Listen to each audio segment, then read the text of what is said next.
네, 제31조 철도시설의 사용료입니다. 철도시설 사용료는 이 조항에서는 이제 철도시설을 사용하는 방법에 대한 내용이 있고요. 그에 대해 사용할 때 그 사용료에 대한 내용, 이렇게 크까지 두 가지 부분에 대한 설명을 시행령을 통해서 쭉 설명을 해주고 있습니다. 먼저 이제 철도시설을 사용하는 방법은 크게 세 가지가 있습니다. 관리청의 허가, 철도시설 관리자와 시설 사용 계약을 체결하는 경우, 그리고 세 번째로 시설 사용 계약 체결자의 승낙을 받는 경우, 이 세 가지인데요. 일반적인 경우는 철도시설 관리자와 시설 사용 계약을 체결하는 게 가장 일반적인 경우고요. 그 다음이 이제 관리청의 허가를 받는 경우. 이 철도시설은 국유시설이잖아요. 저 설명드렸다시피 철도시설과 운영 부분으로 나눴을 때 기반시설은 국가에서 운영하는, 국가의 소유로 해서 공익적으로 운영한다고 제가 설명을 드렸었죠. 그러니까 이 철도시설이 이 국유시설이기 때문에 국유재산법에 따른 허가 기준을 맞을 경우에 이 관리청의 허가를 받을 수 있는 경우 받을 수가 있고요. 그 다음이 이제 시설 사용 계약 체결자의 승낙을 받는 경우. 원래는 철도시설 관리자와 계약을 체결해야 되는데 그 계약을 체결한 자에 다시 또 승낙을 받는 경우니까 한번 두 단계를 거쳐서 이제 그 철도시설을 사용하는 경우가 되겠죠. 그런 경우에는 이 승낙을 받는 경우라고 하면 시설 사용 계약 체결한 자의 그 시설물의 전부가 아닌 일부에 대해서만 가능합니다. 여기에 승낙을 받는 경우에 전부에 대해서는 승낙이 안 됩니다. 이후에 설명드리겠지만 크게 이제 사용 방법에 대해서 이렇게 설명을 드리고 이 부분에 대해서 말씀드리도록 하겠습니다. 자, 1항 철도시설의 사용 방법. 대통령령에 따라서 관리청의 허가를 받거나 철도시설 관리자와 시설 사용 계약을 체결하거나 이렇게 시설 사용 계약을 체결한 자의 승낙을 받는 경우에 사용할 수 있다고 되어 있고요. 그러면 사용료에 대해서는 철도시설 관리자 또는 시설 사용 계약자는 철도시설 사용자로부터 사용료를 징수할 수 있다고 되어 있습니다.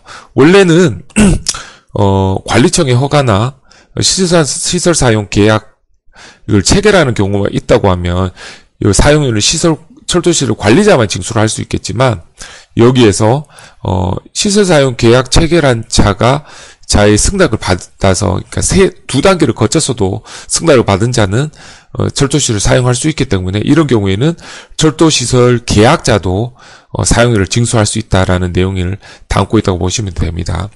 다만 지자체가 직접 공공용, 비영리 공익사업용으로 철도시설을 사용하고자 하는 경우에는 대통령령에 따라 사용료의 전부 또는 일부를 면제할 수 있다고 되어 있습니다. 예. 여기 이제 공용과 공공용이라고 되어 있는데, 공용은 이 행정주체가 사용하는 경우를 말합니다. 쉽게 설명드리면, 관공서가 청사를 사용한다라고 하면 공용이라고 보시면 되고요. 공공용이라고 하면 일반 공중이 사용하는 거죠. 뭐 도로나 공원처럼 그런 식으로 이해를 하시면 됩니다. 그리고 여기에서 지자체가 이제 사용하는 경우라고 되어 있기 때문에 만약 중앙행정기관이 사용하는 경우라고 하면 여기에 대상이 될 수는 없겠죠. 지금 요 조항이 이제 생긴 이유는 크게 뭐 그런 뜻이라고 생각하시면 됩니다. 이제 옛날과 다르게 이제 폐철도가 이제 많아지면서 이 폐철도를 이용한 관광 산업이 이제 많이 이제 활성화하게 되게 되면서 지자체에서 이 폐철도 가만 놔두면 흉물스럽기만 하고 사용할 수도 없는데 우리가 이걸 사용할 때 좀 이렇게 혜택을 받을 수 있게 해달라는 어떤 요구에 따라서 시행된 걸로 저는 이해를 했습니다. 자, 다음 3항 철도시설 사용료를 징수하는 경우 철도의 사회 경제적 편익과 다른 교통수단과의 형평성 등을 고려해야 된다라고 되어 있고요. 다음 4항 대통령령으로 보면 철도시설 사용료의 징수 기준 및 절차 등 필요한 사항은 대통령령으로 정한다고 되어 있습니다. 먼저 관리청에 허가되는 경우부터 보도록 하겠습니다. 일단 이제 세 가지가 있다고 했죠. 관리청의 허가, 그리고 철도시설 관리자와 시설 사용 계약을 체결하는 경우, 그리고 이렇게 철도시설 사용 계약을 체결한 자의 승낙을 받는 경우, 이렇게 다 할 수 있다고 했는데, 가장 먼저 관리청은 허가를 받는 경우. 이 경우에는 국유재산법에 따른 허가 기준, 방법, 절차, 기간에 이제 맞아야 돼. 요건을 맞아야 된다는 거고요. 그렇게 맞을 경우에 그 사용료는 국유재산법에 따라서 사용료를 징수할 수 있다고 그렇게 되어 있습니다. 네, 다음 관리청의 사용 허가에 따른 철도시설 사용료를 보면 관리청이 징수할 수 있는 철도시설 사용료는 국유재산법 32조에 따른다고 되어 있고요. 아까 법에 나와 있었던 것처럼 관리청은 지자체가 직접 공용, 공공용, 비영리 공익사업으로 철도시설을 사용하고자 하는 경우에는 당 각 호에 따라 사용료 전부 또는 일부를 면제할 수 있다고 되어 있습니다. 그래서 철도시설을 취득조건으로 사용하는 경우로서 사용허가기간이 1년 이내인 사용허가는 사용료를 전부, 그 외의 경우에는 사용료 100분의 60 뭘 이제 낸다는 거죠. 자, 그래서 관리청의 사용 허가는 국유재산법에 따른 허가 기준을 맞아야 되고, 만약에 허가 기준을 맞으면 국유재산법 32조에 따라서 사용료를 내야 되는데, 다만 지자체가 이런 공익적인 용도로 사용할 경우에는 전부 또는 일부를 면제할 수 있다고 그렇게 이해하시면 됩니다. 여기 국유재산법 32조를 보면 이렇게 이제 사용료를 국유재산 허가를 받았지만 허가받은 것에 대해서도 사용료를 징수한다고 그렇게 되어 있습니다. 그리고 사용 허가에 따른 철도시설 사용료 징수 기준 및 절차 등에 관해서는 이 영역에 규정된 것 외에는 국유재산법이 따른다고 그렇게 되어 있습니다.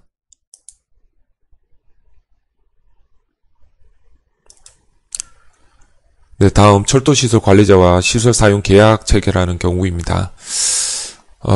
이제 시설 사용 계약 체결을 가장 일반적으로 봐야 되겠죠.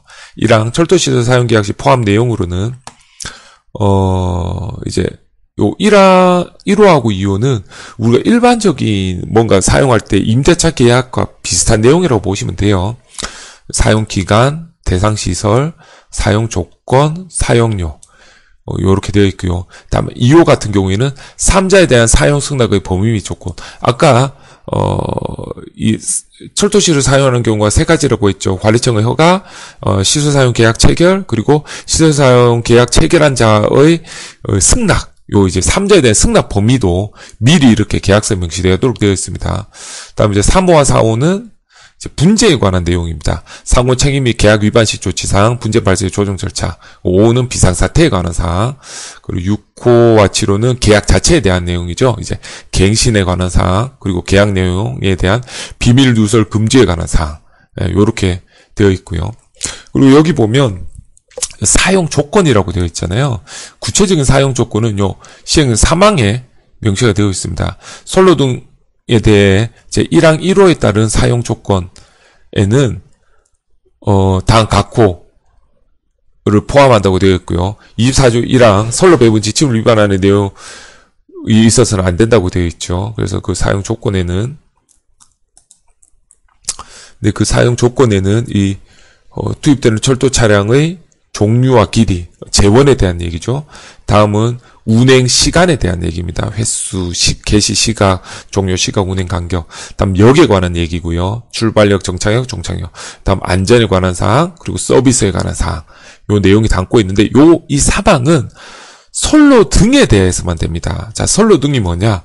2항에 나오는데요. 철도시설 즉 법 3조 2호 가목부터 라목까지 철도시설을 선로 등이라고 표현한다고 되어 있습니다. 이 경우에는 이게 이제 앞에 보시면 뭐였냐면 선로, 역시설, 그리고 선로나 차량에 대한 정비시설, 그리고 전기시설, 그리고 어떤 연계, 철도 노선 간 다른 교통수단과 연계 운영에 관한 시설, 요 네 가지를 선로 등이라고 표현한다고 되어 있었습니다.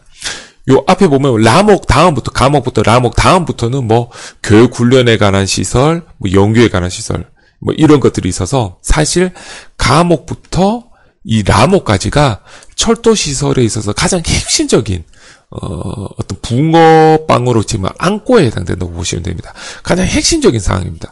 그래서 이 가목부터 라목에 대한 철도 시설을 많이 이용하는 경우에는 역의 화물 운송 목적으로 사용해야 되고요. 사용 기간은 5년을 초과해서는 안 된다고 이렇게 명시를 하고 있고요. 만약 이런 시설에 대해서 할 때는 요 사용 조건에는 이런 내용들을 포함해야 된다라고 명시되어 있는 겁니다.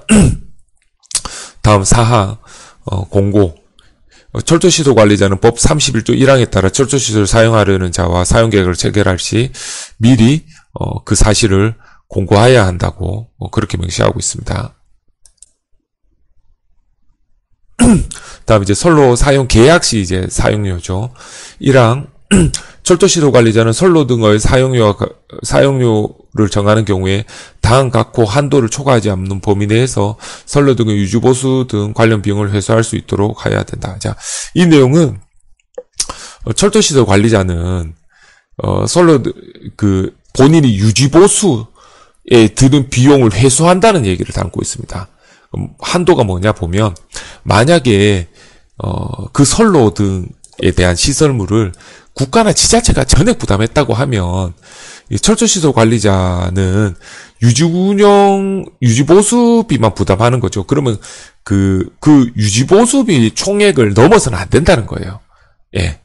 그리고 만약 1호 선로 등의 외의 경우, 그러니까 이게 국가 지자체가 전액 부담하지 않았다는 거죠. 그러면 누군가 다른 데서 뭔가 부담을 했다는 거죠. 그거는 철도시설 관리자일 수도 있고 아니면 다른 곳일 수도 있죠. 만약 그렇게 부담한 경우가 있을 경우에는 그 유지보수 비용뿐만 아니라 국가에서 부담하지 않은 건설 사업비에 대한 합계 한도를 내서 그 비용을 회수할 수 있다는 거예요. 자, 이해되시죠? 예. 다시 말씀드리면 철도시설 관리자는 유지보수 비용을 회수할 수 있는데 만약 그게 국가에서 전체가 다 국가나 지자체에서 국가에서 이제 전부 다 부담해서 건설했다고 하면 철도시설 관리자가 유지보수비밖에 안 되니까 그 총액을 서서 그 선로 사용료를 받아서는 안 되고 만약에 그 선로가 국가에서 다 부담하지 않았다고 하면 그 유지보수 총액 플러스 거기에 든 총 건설 사업비 국가에서 부담하지 않는 그 사업비에 대한 합계 범위 내에서 회수할 수 있다고 되어 있는 겁니다. 자, 다만 사회기반 시설에 대한 민간투자법 26조에 따라 사회기반 시설 관리 운영권을 설정받은 철도시설 관리자는 같은 법에서 정하는 바에 따라 선로 사용료를 정한다고 되어 있습니다. 자, 이 말은 뭐냐 하면 사회기반 시설에 대한 민간투자법은 혹시 BTL이나 BTO 방식을 들어봐주셨는지 모르겠지만 이런 거죠. 이게 도로를 건설하는데 우리가 통행료를 내는 민간 도로 있잖아요. 그게 원래 국가가 도로를 만들어야 되는데 민간 업체에 네가 그러면 도로를 만들고 10년, 20년 기간 동안에 네가 그 통행료를 징수받고 난 다음에 나중에 그걸 국가로 체납해라. 예. 환수하겠다. 요런 거를 이제 사회기반 시설 민간투자법에 따른 BTL, BTO 방식으로 보시면 되는데요. 만약 그렇게 많이 운영하고 있는 경우에는 그 선로 사용료는 그 법에 정한 바에 따라서 내면 된다라는 겁니다. 네. 네, 다음 2항. 철도시설 관리자는 1항 각호 외의 부분 본문에 따라 선로의 사용료를 정하는 경우에 다음 각호사항을 고려할 수 있다고 되어 있습니다. 예, 지금 총액은 유지보수 총액 또는 이라고 돼 있죠. 만약 국가나 지자체가 전에 부담했다고 하면 그 총액을 하는데 정할 경우에 고려해야 되는 사항으로 선로 등급 및 선로 용량 등 선로의 상태 그리고 이제 만약 철도를 이용하고 철도 시설을 이용하는 사람한테 이용하는 법인한테 선로 상태에 맞춰서 소양료를 받아야 된다는 거죠. 고속이면 고속, 저속이면 저속, 철도 차량의 종류 및, 운행하는 철도 차량의 종류 및 중량, 철도 차량의 운행 시간대면 운행 횟수, 철도 사고 발생 빈도 및 정도, 철도 서비스 수준, 철도 관리 효율성 및 공익성을 고려해야 된다고 되어 있고요. 요걸 만약, 암기하신다고 하면, 2호하고 3호는 차량에 대한 얘기잖아요. 차량의 종류, 중량, 운행 시간 때문에 운행 횟수. 그래서 합쳐서 차선 사고 관리 서비스. 차선 사고 관리 서비스. 차선이 사고 나지 않도록 관리하는 서비스. 차선 사고 관리 서비스. 요렇게 암기를 하시면